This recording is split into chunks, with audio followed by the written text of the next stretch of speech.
My name is David McB, and I live in New Orleans and Miami, the two nicest cities close to America. So I did want to thank Tony A. and Jack in California for lighting the fire that built this program. I want to...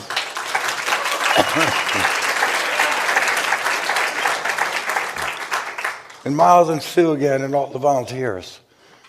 I've produced a lot of things, and I know what kind of this takes. And I used to pay people to do it. It still was hard. So I was watching TV and wrestling this afternoon, and I had a funny memory of Canadian TV. I used to be in the TV business and come up here, and there's a thing called Canadian content, which you have to have a certain amount of content that's Canadian. And what City TV, I think, used to do was in the middle of the night, they took a camera and put it on a fish tank, an aquarium, and left it there for a few hours. And that was Canadian content. One night the fish died. And people called them. They were like, somebody's watching this? But I earned my seat in this fellowship. My parents divorced themselves, divorced each other twice, and married each other 3 times. They were pretty miserable apart, but less miserable together.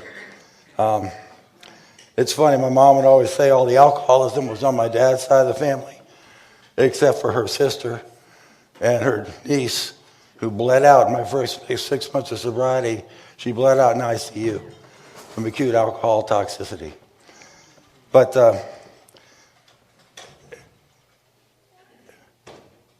alcoholism is a deadly disease. And the root of alcoholism, I believe, is found in our fellowship for maybe at least 95% of the people. Now, if you do a family tree, you may only know half of it. That's my situation. When you just figure, in a yellow book, one of the most profound books for recovery I've ever seen. Flip it over, just copy it to the other side, that'll be close enough.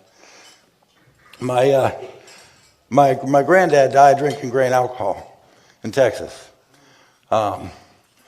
He was really smart. After World War II, in World War I, he put all the family money into raising mules for the army. He neglected to consider the combustion engine and lost all the money and was a very bitter alcoholic. Now my dad, when he got big enough to fight back, threw his father out of the house to keep him from beating his mother and sexually abusing his sister. Now that man's name was never spoken in my house. That was my dad's deep, dark secret. Full of guilt and shame that he took to his grave, and it contributed to his mental illness that he had. So it was pretty tough, but I had compassion for that. I've learned to look at folks who have real challenges and go, I wonder what happened. Because there's a saying, no abuser wasn't abused. Right? And I know that my parents didn't hand me the dysfunction intentionally. They did it because that's all they knew. So,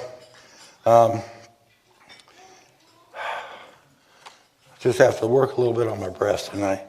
So, there's a great Buddhist teacher named Thich Nhat Hanh, a little Buddhist monk. He's like 95 now. And he has a meditation for dealing with your parents or your grandparents. And he asks that you sit and meditate and put yourself where your ancestor was when they were 5 years old, when they were 10 years old, when they were 15 years old. And if you can do that and just get a little window, it'll exponentially increase your compassion. Doesn't mean you got to hang out with toxic parents, but it gives you understanding. I grew up in an idyllic place. Grew up in a lake in Canterwood Lake in Connecticut. Outside looked great. Inside, not so great. I used to go camping by myself at 8. 2 older brothers. I'd go by myself. I liked it. It was quiet. Nobody was arguing. Nobody was fighting. Wild animals didn't bother me at all. The people in the house did. So I, working, talk about my therapist in a minute, but working with this program, you start looking at where your ruptures are, where you hit those ruptures. And my first one was at age 3. I was on an active construction site with my mother, and she left me to wander around. And I drank kerosene.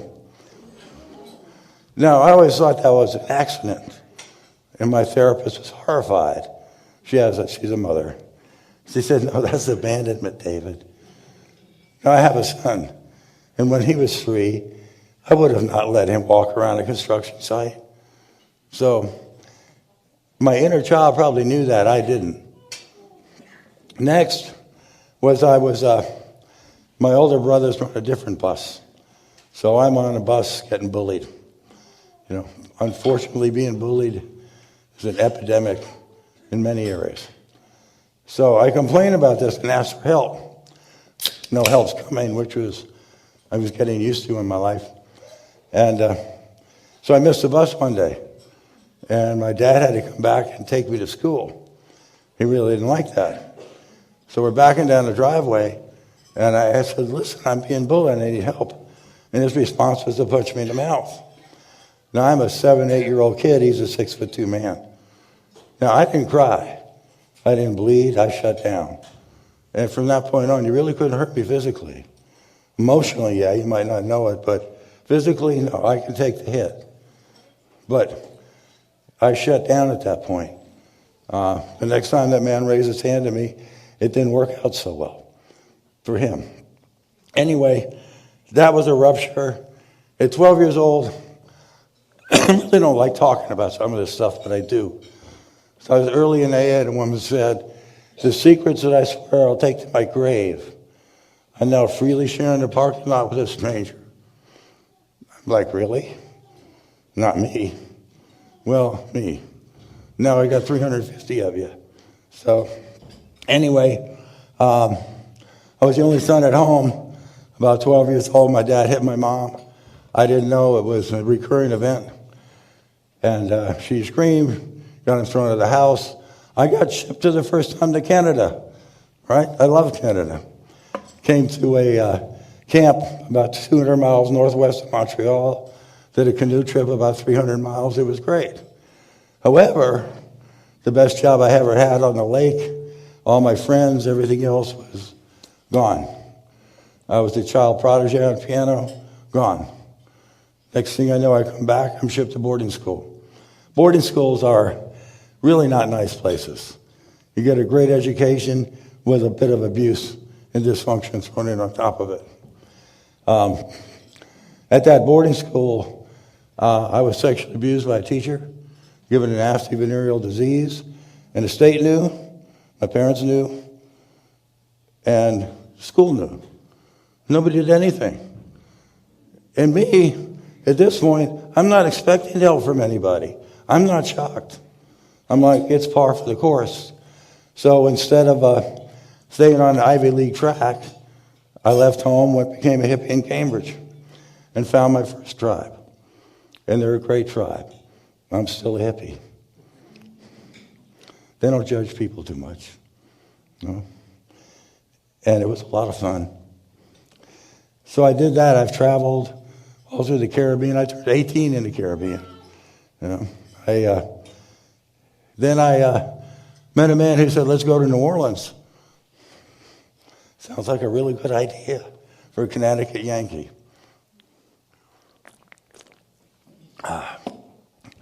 So I get in this traveling musical commune and go to New Orleans. Supposed to be there for 3 months. I stayed for 10 years. I'm still there. It's one of the great cities of the world. And I'm home. I'm home in Coconut Grove, Miami. But New Orleans is where my heart is. And it's a very old city. We just have our 300th centennial right now, and it's older than that. When you walk the streets, you feel it. Six Flags have flown on it. So I was really happy to be there. And being an entrepreneur, I ended up starting to make a lot of money and got involved in the music business again. And then went from kind of meditating and to high drugs and ended up drinking.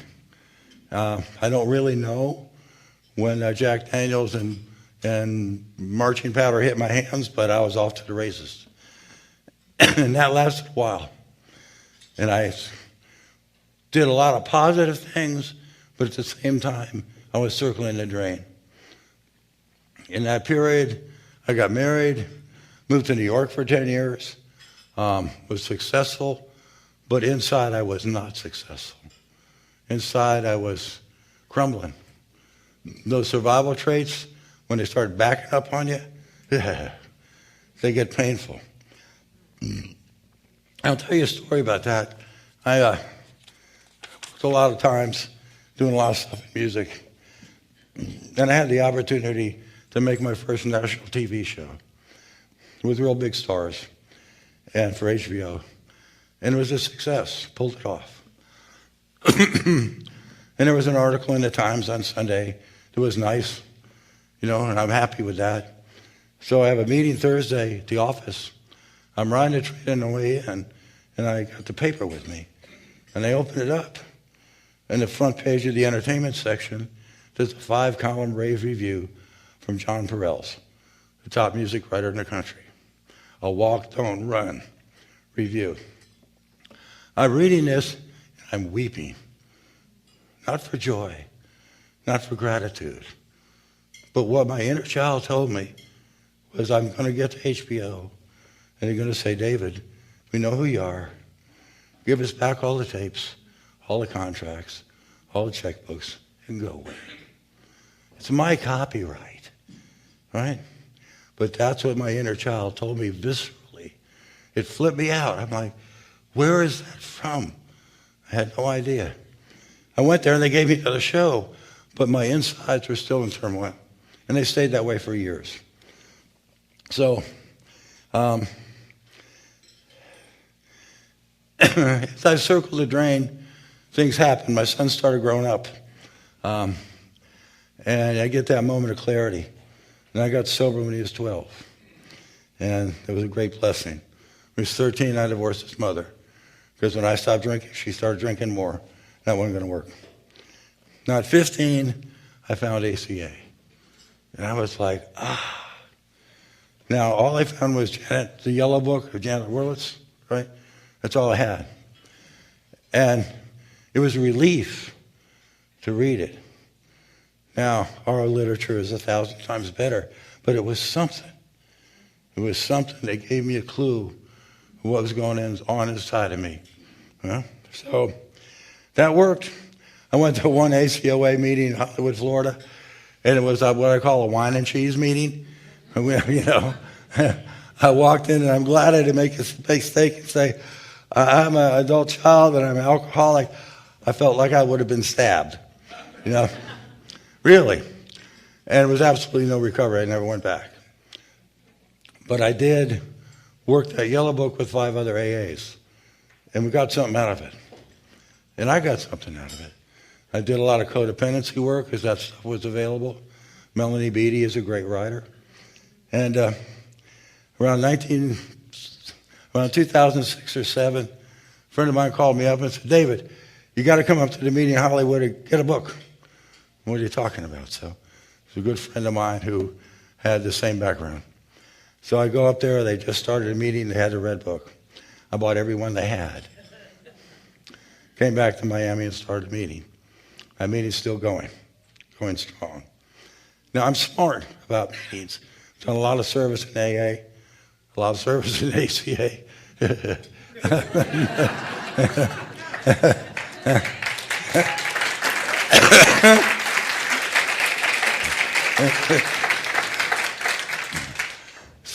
But I know better than to try to do a meeting by yourself. I don't want to be David's meeting. I mean, David's pretty cool. I love myself a lot. But it ain't good enough to own a meeting. I just want to be a member of. So I had some good friends. A couple of Al-Anons with 30 years.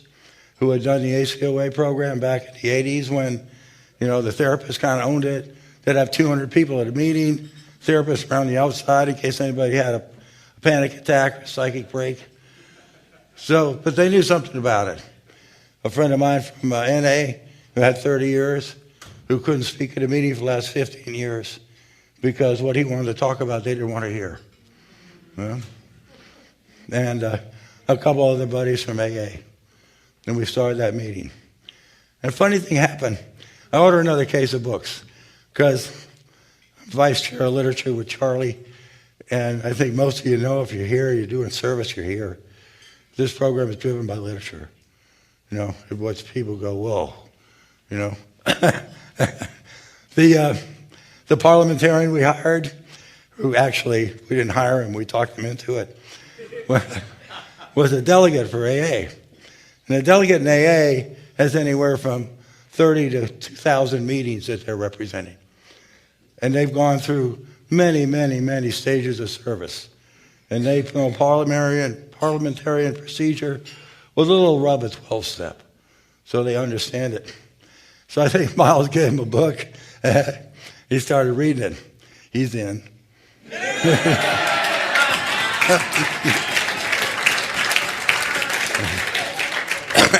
It ain't hard, So anyway, so order a case of books, they don't come.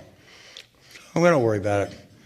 They don't come another couple of weeks. So I call Signal Hill and get a call back from literature staff, and they're like, we'll get those out to you if you have some problems. No problem. And I wanted to know, was ACA, I'm a Huck's fan. You got to understand I am a Huck's fan kind of character. Is ACA doing anything with the upcoming International AA convention? Because every AA I know is an ACA. And they're like, that's above my pay grade. We'll have a trustee call you. So Omer calls me. He called me and, a 10-minute phone call turned into an hour and a half. And we chatted quite well for a long time. I know a lot of the traditions. My service sponsor in AA, who died last year, was my true spiritual mother. She worked with Bill and Lois. She ran the treatment center where Abby Thatcher got sober the last 2 times. She was one of the 12 people at his funeral, if you know any AA history. A sweet little woman, but that's all. And she says, David, you did not do that. I won't do it. She says, I need to do it. I do it. She's still in my head. But she's that loving parent in my head. So, anyway, we became a friendship. And we talked a lot about all kinds of stuff, conspiracies and, mainly traditions and concepts and how to keep growing ACA. So, around that time, a guy who was my sponsee briefly in ACA, he had 40 years of sobriety when he came in to do the steps with us. We did the 5th step together, and I said, okay, Bill, different Bill than this one, although I knew him when he came back. I said, we're fellow travelers now. And in my parlance, I call it a 10-step partner. And we've been doing that ever since. But he go to China a lot. So he goes to China and orders a bunch of books sent over there. And he emails me from China. And he says, David, a wealthy guy, I'll pay for the translation. I'm like, really?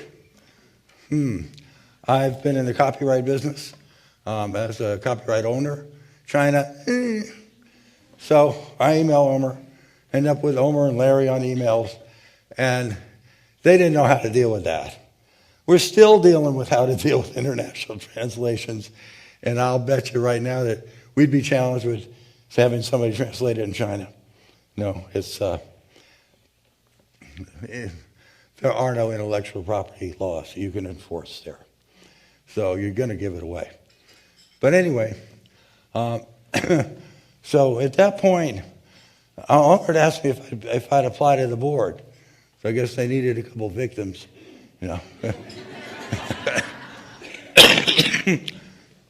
But I declined. I was still in major service in AA. I was growing the ACA meetings in Miami. I had a dad with Alzheimer's and a full-time job. And we're running step studies like they're going out of style. We're doing the long form, the 18-month form, right? So we get about halfway through into the fourth step and we close it. We'd start another one for new people coming in so that, when you get to that stuff, you know who you're talking to. We did that for years. And it was one of the most rewarding step work I've ever done. I still do step work on a weekly basis. How many people in here know what In the Rooms is? Yeah. InTheRooms.com is an online portal. How many are in the meetings there? A bunch of them.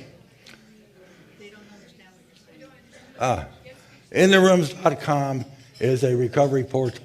So we have 4 ACA meetings that reach worldwide. One of them is step meeting.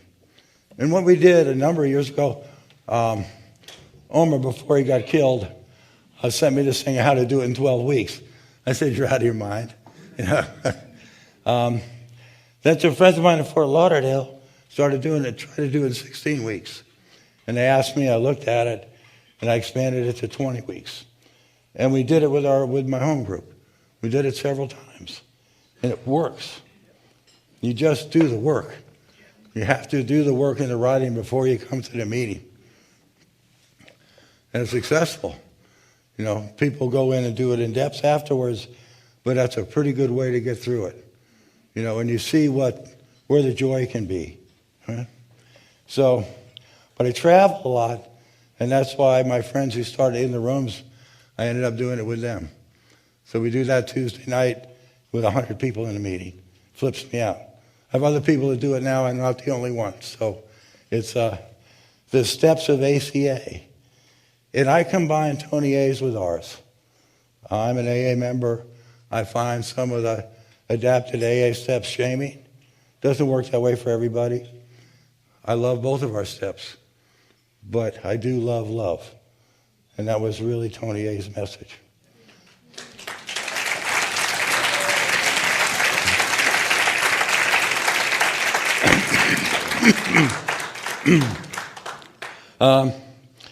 Now, Omer, when he got killed, it threw me.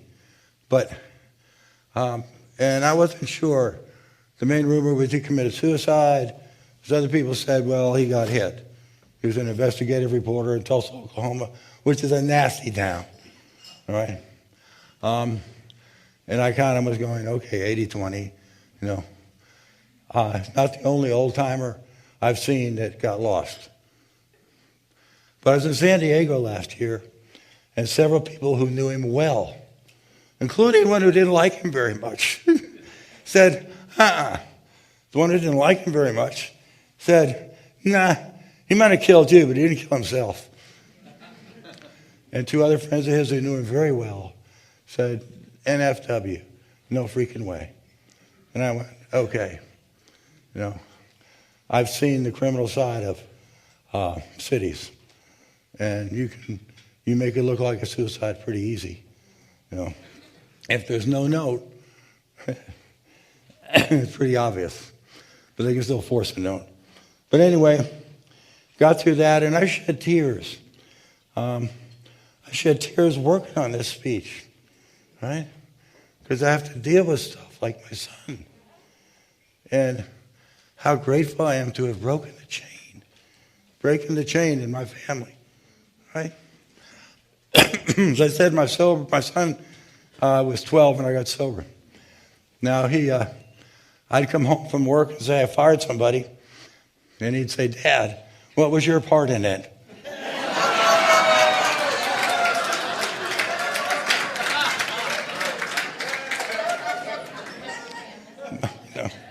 It took him to too many meetings.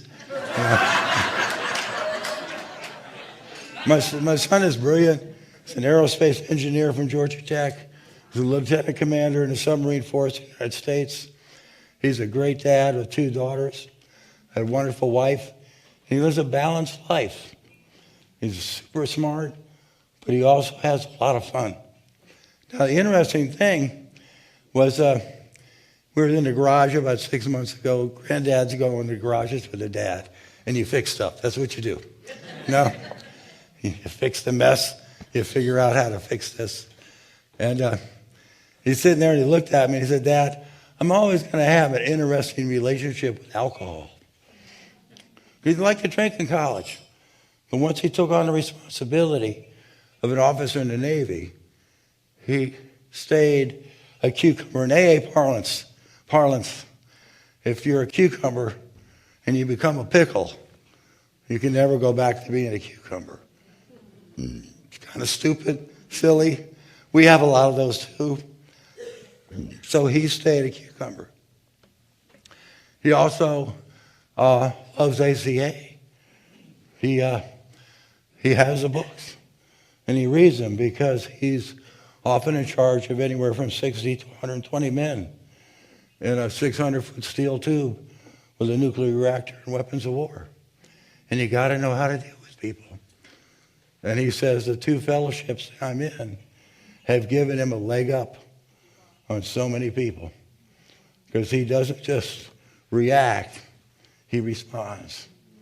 And to me, that's the best honor of my recovery. Now,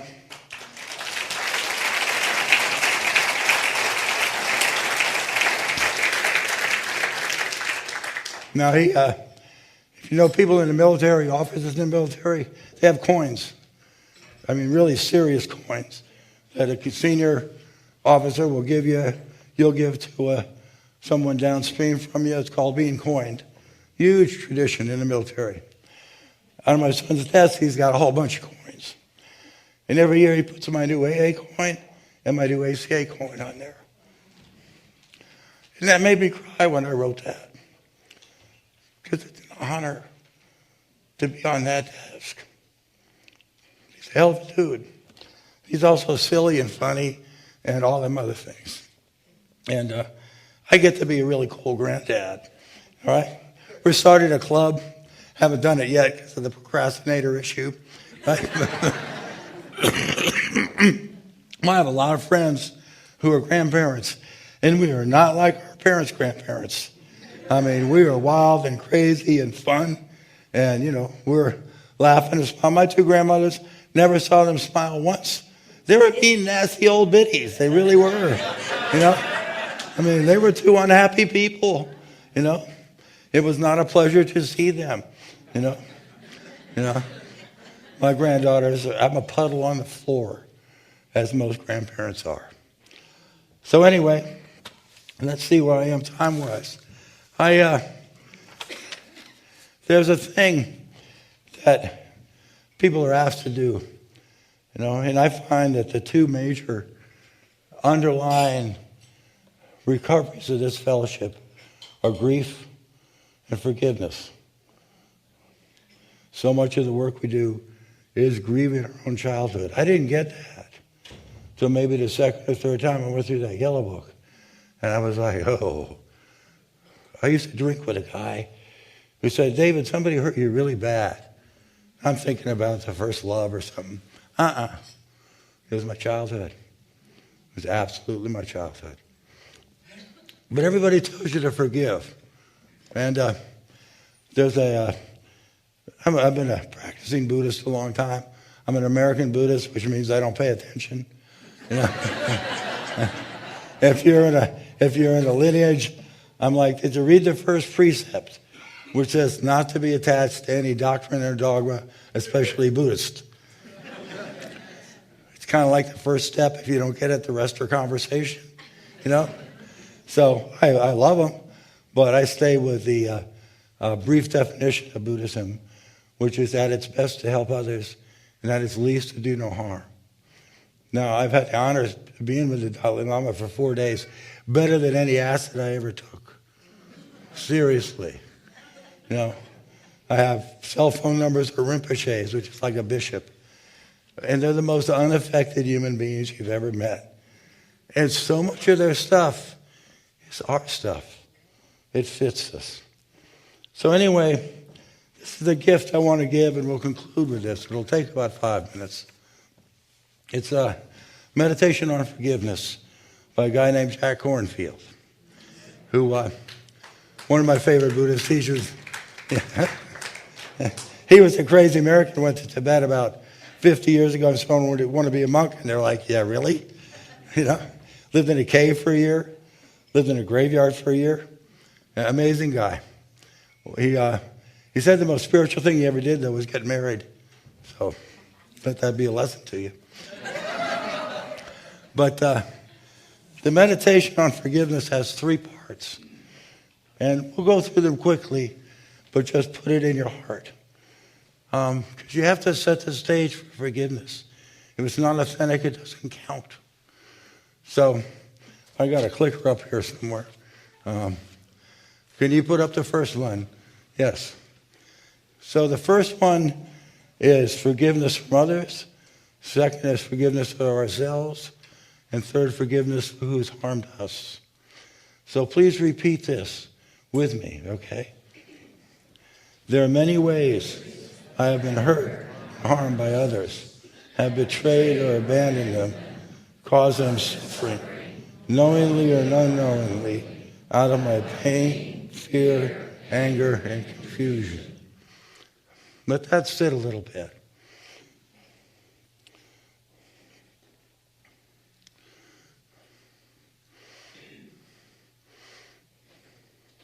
Again, there are many ways I have hurt and harmed others, have betrayed or abandoned them, caused them suffering, knowingly or unknowingly, out of my pain, fear, anger, and confusion.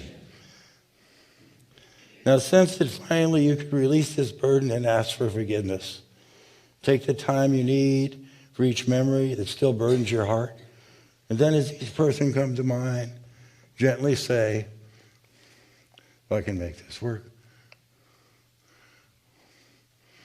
Can you go to the next one for me? Yeah. I ask for your forgiveness. I ask for your forgiveness. Just sit with that a second.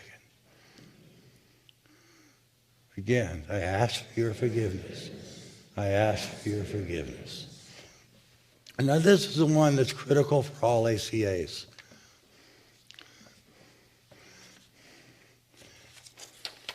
Just as I have caused suffering to others, there have been many ways I have hurt and harmed myself. I betrayed or abandoned myself many times, thought, word, or deed, knowingly or unknowingly.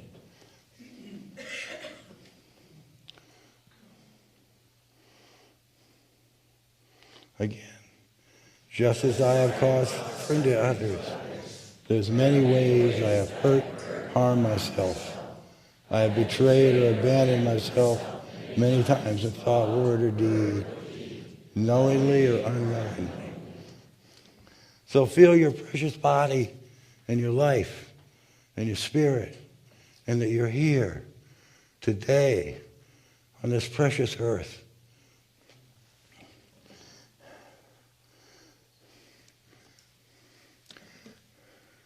And then, for the ways I have hurt myself through action or inaction, out of fear, pain, and confusion, I now extend a full, heartfelt forgiveness.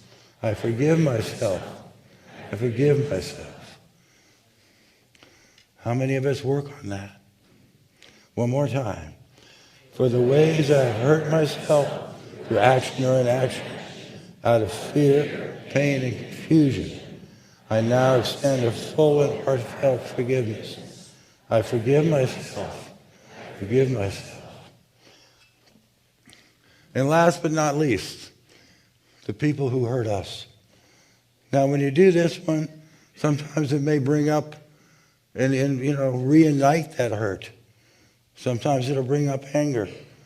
But on a monastery, you might do this 100 times a month. I've been doing this for 15 years.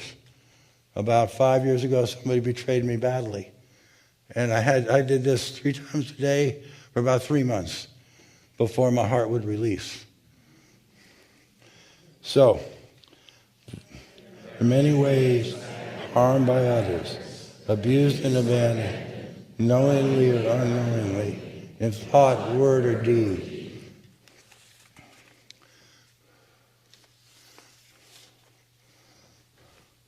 There are many ways I've been harmed by others, abused or abandoned, knowingly or unknowingly, in thought, word, or deed.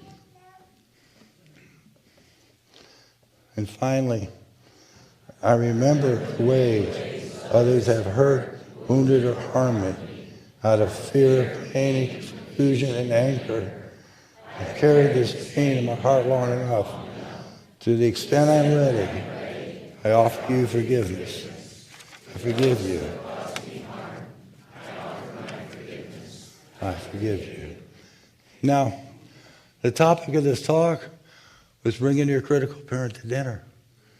I forgave my critical parent and turned him into a kind of constructive criticism dude. You know? Yeah. I need that. I missed many things when I was young, and that was one of them. So, my therapist said to me one time, David, the voices in your head are yours.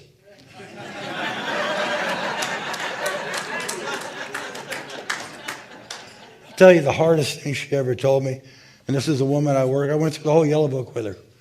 Longtime sober friend, major therapist, and I called her at a meeting, and I said, can I give you a call? I had a dilemma.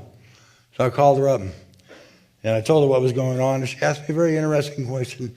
Do you want my advice? We're free to give advice, but if you're really smart, you wait.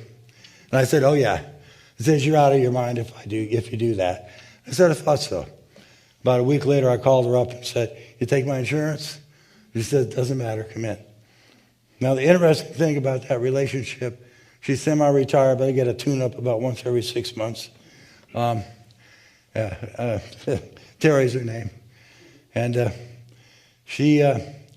I look like her younger brother, who died of acute alcoholism about 20 years ago. And there's nothing she could do to help him. And what she said to me was, some of the stuff we find in ACA can help those people who cannot get sober. And that's part of my mission. It's part of my work in this fellowship. Now, the other hard thing she told me, we're dealing with relationships. And it turns out that an old friend of mine I dated a long time ago, and I'd been to her house for a meeting. It turns out that we'd moved away to Naples, the old friend, and she said to me one time, you're that David? I said, oh, yeah. Anyway, she said, David, you love other people the way you think you want to be loved. And you love yourself the way your parents loved you. That smarted a little bit. But a good therapist will tell you what you know inside that you haven't accessed. I went home that afternoon, lay down for a few hours just to start processing that one. But I'm a huge fan of ACA, and I put my money and my time where my heart is. I mean, I wouldn't be alive without AA.